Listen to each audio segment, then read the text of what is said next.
बेटी ए गठबांधो करके मेरे आ गई हूँ। हे माता जी। हाँ ये गठबांधो है। हाँ। हे माता जी मेरा पति कहाँ है? बेटी तुम्हें दिखाई नहीं दे रहा है? नहीं माता जी। नहीं दिखाई दे रहा है? नहीं माता जी। मैं तुम्हें अभी दिखाती हूँ और तुम्हें देखते ही मैं यहाँ से चल बसूंगी। ठीक है माता जी।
माता जी। हाँ बेटी। ये तो बेहोश है, कैसे लेकर के जाऊंगी? क्या क्या मैं इन्हें उठा लूं? हाँ बिल्कुल। और उसके बाद जो भी होगा वहां देखा जाएगा। हाँ क्यों नहीं। चलिए दीदी उठाइए इनको। हेलो।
आपकी कृपा से तो गठबांधो से महाराज मोहब्बा में आ गई।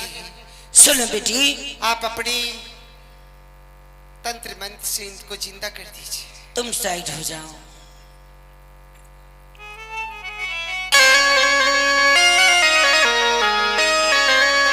हरे खोला खोला खोला रे बबुआ,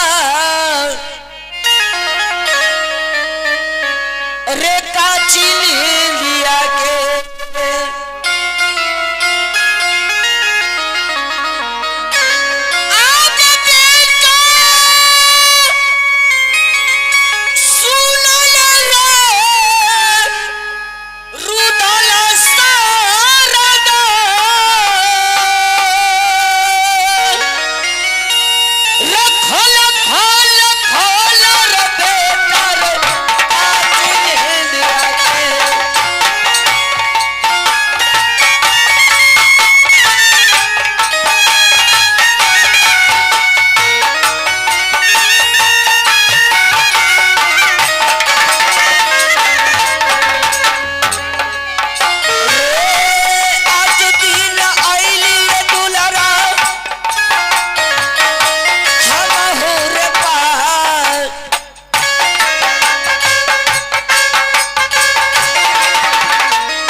बेटी सोना। हाँ माता जी। इधर आओ। बोलिए माता जी। देखो हमारा तंत्र मंत्र जो है, हाँ माता जी, जितना था तुम्हें मैं दे चुकी हूँ। हमारा तंत्र मंत्र अब काम नहीं कर रहा। क्या माता जी? एक काम करो बेटी। हाँ बोलिए माता जी। हमारी नाम लेकर के अपनी देवर को तुम हमारी शक्ति से तुम उठाने का कष्ट करो। अगर हो सके तो यह तुम्हारा देवर या उठ सकता है। ठीक है माता जी। ठीक है आप बेटी। कहते हैं तो मैं देखती हूँ अपना जादू शक्ति चला करके। ठीक है बेटी, तुम जाओ।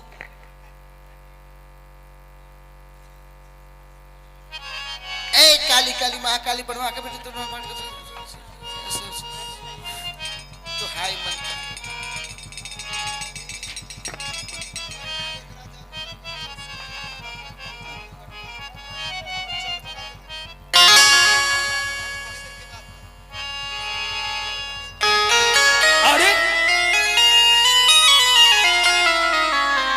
नगर मोहब्बा है।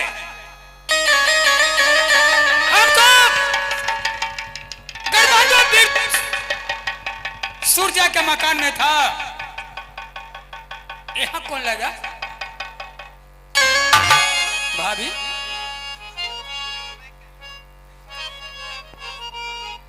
हाँ देवर जी। हम तो था भगना सूर्या के मकान। यहाँ मुझे कौन लाया? सुनिए देवर जी, आप तो वहां पे सही में थे और आपने भगना के घर में थे। आपका सूर्या जो भगना है वो आपको भंसार में भेज दिया कर दिया गया। हमें भंसार दे दिया था? हाँ आपको भंसार दे दिया था। हम और मेरी गोतनी छोटी फूला को पता चला कि आप भंसार हैं, तो हम दोनों जाकर के वहां से लाए हैं देवर जी। वहां से तुम कैसे लाई हो मुझे? माँ दुर्गा के साथ लाई हो देवर जी। सुनिए देवर जी, हम दोनों गोतनी के माता दुर्गा के मंदिर के पास माता जी ने हम दोनों गोतनी के यहाँ मंदिर से लेकर के और गठबंधन तक के सुराग बना दिए। वही सुराग के माध्यम से हम दोनों गोतनी वहां से आपको लाए हैं। ए भाभी सोना, हाँ देवर जी। तू किसी और का अमानत हो, ये अच्छा नहीं किया। जानती हो, बोलिए देवर जी। हम किसी वीर का पैदा है, कोई कायर का नहीं। यदि सही सलामत आज वहां से तू जमीन के सुराग करके तुम मां देवी वहां से उठा कर ले आई है, लोग क्या समझेंगे वहां का लोग कि रुदल कायर का पैदा है, कोई छतरी का नहीं है। चुप से भाग गया हमें डर से, वहां के लोग थूकेंगे, हमारे विजय के नाम पर कलंक होगा। जितना जल्द हो, यदि तुम सब भलाई चाहती हो तो जहां थे वहां फौरन तो पहुंचा दो, नहीं तो याद करो यहां से वहां तक मैं आग लगा दूंगा। आज एकानो किला का राजा, एकानो किला का वीर इस रुदल के नाम पर थूकेगा, कलंक बनाएगा। मैं किसी का मुंह दिखाने लायक नहीं रहूंगा। अहे जल्दी पहुंचा दो,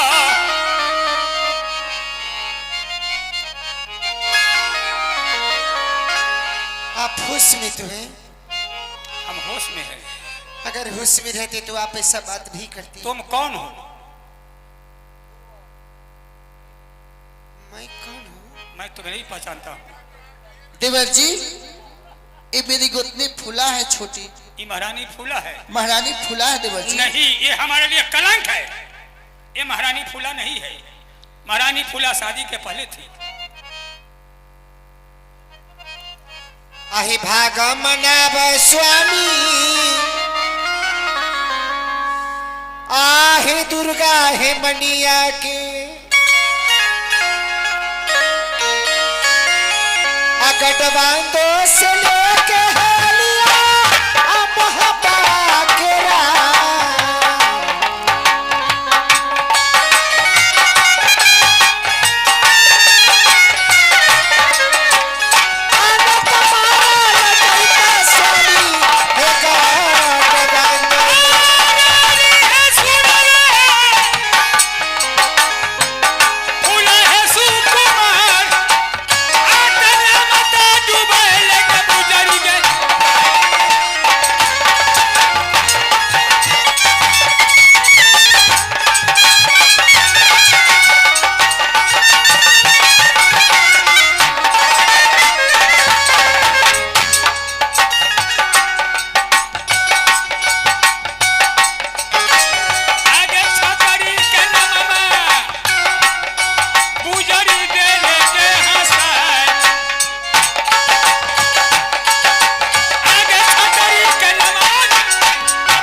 बैठ। हाँ तोरा देवी देवता के पूजा करे लायक न रह। मैं देवी देवता किसी को नहीं मानता हूँ।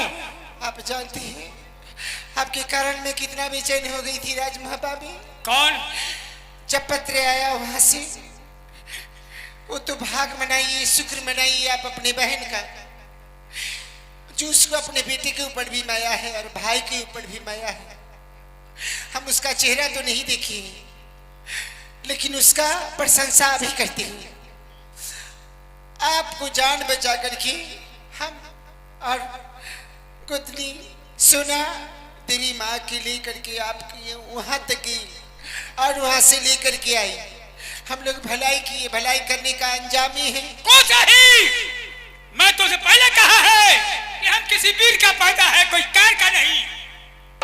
आज वहां से उठाकर तुम ले आई हो, वहां के लोग क्या समझेंगे कि रुदल चोर का पैदा है, चुप से भाग गया। ये हमारी तोहनी होगी, हमारा शिकायत होगा, हमारा पिताजी के नाम पर कलंक होगा, छात्रों के नाम पर कलंक होगा। भलाई चाहती हो, हमारा मौत लिखा होगा सूर्य के मकान पर, तो कहीं नहीं होगा। हे महाराज, मैं आन से मर जाऊंगा कि जब तक बहन चंद्र का डोला नहीं आएगा तब तक मोहबा में मुंह देखने नहीं। हे महाराज, हम जानते हैं आपके साथ जो बीता है वो मेरे कारण हो रहा है, लेकिन एक बात ध्यान से सुन लीजिए, अगर आपको वहां कुछ हो जाता तो मैं किसके सहारे जीती? चाहे तो जियो चाहे मर जाओ। याद करो उस दिन का, जिस तूने हमारा गुरु का कसम दी है, उस कहानी को भूल गई। मैं बौरावा हूं, मैं उस दिन भी कसम खा गया था कि मेरा जीवन कोहबर करना कसम है, फौरन पहुंचा दो। कहाँ? हम जानबूझकर आपको मौत के मुंह में नहीं धकेल सकते। नहीं जाएगा तो याद करो कि आज तो मैं जिंदगी हरामजादी करूंगा। हे माता जी, जल्दी कीजिए।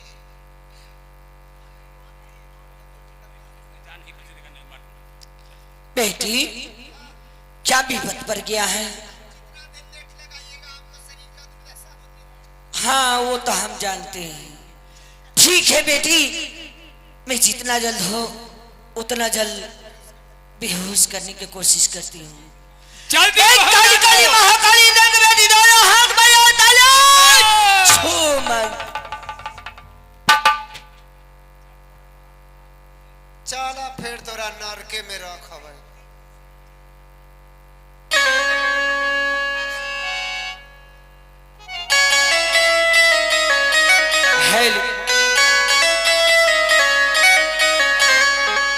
बेटी हाँ माँ, जो जैसा करता है वैसा ही पाना चाहिए।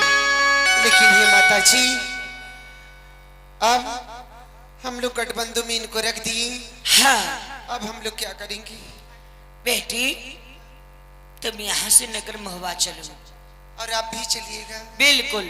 और इनको कुछ हो जाएगा तो? ये खुद समझेगा। ठीक है माता जी। क्योंकि जस करनी तस पावत है, नरक जात में क्यों पछतावत है। ठीक है माता जी। चलो। हे दुर्गा माई के लाल चुनरिया, हे चोर हे लासे नूर के पुरिया, हे दुर्गा माई के लाल चुनरिया, चोर हे लासे नूर के पुरिया। किया है माई, किया है माई, किया है माई से नूरा कैसा नमक लाल लाल है माई।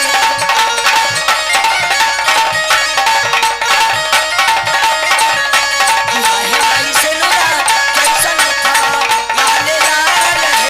दरबारी सुनिए गोतनी।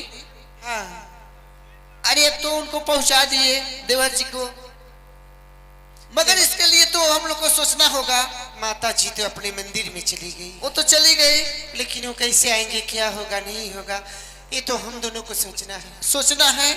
दरबारी ऐसे करते हैं, जो बड़े अपने स्वामी जी को बुला करके और उनको मैं सारा भेद बता देती हूँ। ठीक है? आप तो हमसे बड़ी हैं, हाँ आप कीजिए। ठीक है। दरबारी बोलू ना। महाराज के जाकर के बुला के लेके आओ। बड़का महाराज। बड़का महाराज को जो बुला रहे हैं महारानी।